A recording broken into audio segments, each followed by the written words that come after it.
My childhood was spent in church all the time. There was a lot of, abuse, lack of trust. What you saw on the outside was not what was on the inside. And when you went to church, it was basically, you might be fighting all the way to the door, but when you got there, it was put a smile on your face and make everybody believe that everything is okay. My wife and I started attending off and on local church because we felt like we should be doing that. But I would just say that didn't stick. And things at that time were really complicated for me. I was going through my first ever kind of bout with real intense anxiety that drove me into depression, which I had never been familiar with before. My wife was, bless her heart, was pregnant and dealing with the birth of our child at a time where I was basically mentally checked out. And I regret that a lot for her. So during that time, there were moments where I was being challenged either by friends' comments or whatever that were challenging me about what I believed. We were never a church family, we consider ourselves Catholic just by a title. I mean, we never went to church. I mean, not even on Christmas or nothing. When I first met my wife, we got together, and then later on we got married, but our relationship was struggling a lot. I was very immature. I was doing a lot of things the wrong way, and we were pretty much fighting all the time. We wanted to make it work for several years, but it just felt like we weren't going nowhere. I think at a certain point we both got tired, just living this way, and we kind of felt like it was just, hopeless. My parents separated, just the pressures of always having a good face on the outside and not addressing what was on the inside. Just when I thought things couldn't get any worse, I started dating this guy when I was 18, and for me, I saw it as a window of opportunity to get out of the miserable home life that I was in. So we get married. I still remember the feeling deep down in my gut. I was like, this is not right. I started a new job later as we were here back in Dallas, and I had a ton of success. And what I started finding over that time is I was more discontent than I had ever been. Matter of fact, there were even some separations down the way, a couple of them. The last one I remember, it was for like about 3 months. And I mean, even just for me remembering those days, it kind of makes me sad, how empty and how hopeless I was, I think for us, we both kind of came to the decision that we weren't doing it because we really wanted to, but we were doing it because it was what was right to do or what we should do. It was by pure chance that I found out he was doing it. I went into the bathroom and I found, white powder all over the sink. So I later found out that it was, narcotic, oxycodone, hydrocodone. I mean, I can't even describe to you the feeling that was going, through me. Terror and just guilt and shame and just embarrassment and fear. And, I just knew at that point something needed to change. So the divorce happened. It was finalized the next year. I just couldn't fathom how everything in my life had come to this point. I would literally get up out of my home office and get in my car and drive around the city and end up in tears because the burden that I felt was so heavy. This beginning to know in my heart that this had everything to do with God.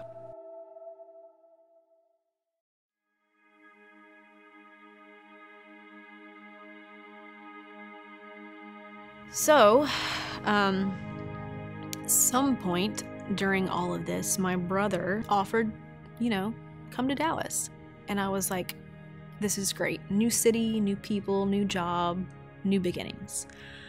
What I didn't know was that his lifestyle was drinking and partying and drugs. And so my fresh start that I had thought was going to work out so well for me ended up being following my brother's footsteps and doing the same things he was doing, the drinking and the partying and the drugs. It got so intense that there were moments where I actually, when nobody was home, I walked up into my daughter's upstairs bedroom and I got down on my knees and I begged the Lord to help me. The only person in my family or my wife's family that knew Christ was my sister-in-law. She was the first one in both of our families. She got close to my wife, and she was the one that always kept insisting for her to go to church, you know. And my wife, just like me, you know, we always try to avoid it or make excuses or sometimes even lie. Until I guess my wife felt the need that we really needed some help, you know, something very powerful, because our marriage was very broken. I think I hit rock bottom at that point. I was miserable. I was drinking by myself, smoking by myself. I just remember crying one day, probably the whole day. And sometime during that day, I was like, I think I need to go back to church. She was always there. I mean, I remember she used to tell my daughter, let's pray for your daddy. Let's pray for your daddy so Jesus can help him to stop smoking and to stop drinking. Sometimes I had to go and pick up my youngest daughter in her house. So that was the perfect opportunity for her to talk about Jesus, you know, to me. And that's when I understood, I mean, the sacrifice Jesus did for us, because I wasn't worthy for nothing, you know. I was probably in my lowest, and it was just one decision away. Do you accept him or not? From there on, you know, everything changed. So there was one day where once again I walked up into my daughter's bedroom and I opened the door and I walked in and I got down on my knees and I was so done. I was honestly at the end of myself. I had no more. I knew that there were no more answers. The guilt, the shame, the wanting to be in the world, and all those things no longer outweighed my need to turn my life over to Christ. And so at that moment, my desperate prayer on my knees, head bowed, was that Lord, I am done.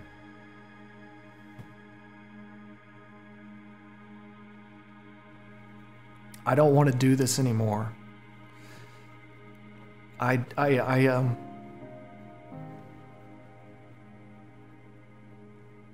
Please take over my life and make me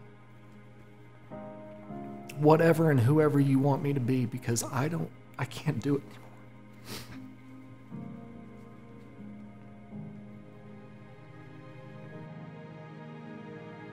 So I came to the 10:45 service and Jeff was preaching that morning. I sat in the back row. It was like that sermon was just for me. And it was like I was the only person in the room. And I think for the first time in my entire life of being raised in church and being, you know, forced into it and it being crammed down my throat and just having so many expectations of what I needed to do and what I needed to be, it all came to the fact that God really did love me and that no matter what I did, I was forgiven. I have learned that, I mean, if we have Jesus, we have everything. He gives us a peace, and it's all thanks to him.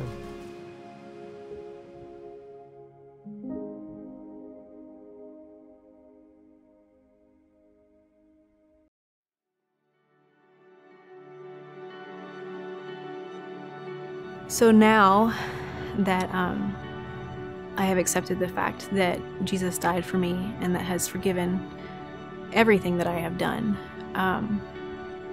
I live my life, you know, joyfully. I live my life excited about what the future holds. I sit on the other side of that now, still a dirty sinner, but forgiven without that feeling anymore. And so what I would say is, if there's If there's somebody that is me that's sitting in the pew right now and feeling like something's not right, something's not right. I don't have that feeling anymore. My life has been changed forever because I took the step to give up everything for the Lord. And there is no looking back. And if I can help anybody to experience that and the personal relationship with God that comes along with it, then that's what I want to do. Everywhere I go, I share it with my family, I share it with my loved ones, I share it with my co-workers. You know, it's just a thing that you can't control. You know, you're so wonderfully thankful to what Jesus have done in my life through all these years, that I just have to, you know, I just have to spread the word. We have to be real with ourselves. We have to look at ourselves in the mirror and be honest with what's in our heart. And, you know, I wish I can take credit. It's nothing my credit, you know, it's all Jesus. Things are going to be okay, you know? God is a God of love. He's a God of grace. He's a God of forgiveness. And I want to see in their lives what God has done in my life.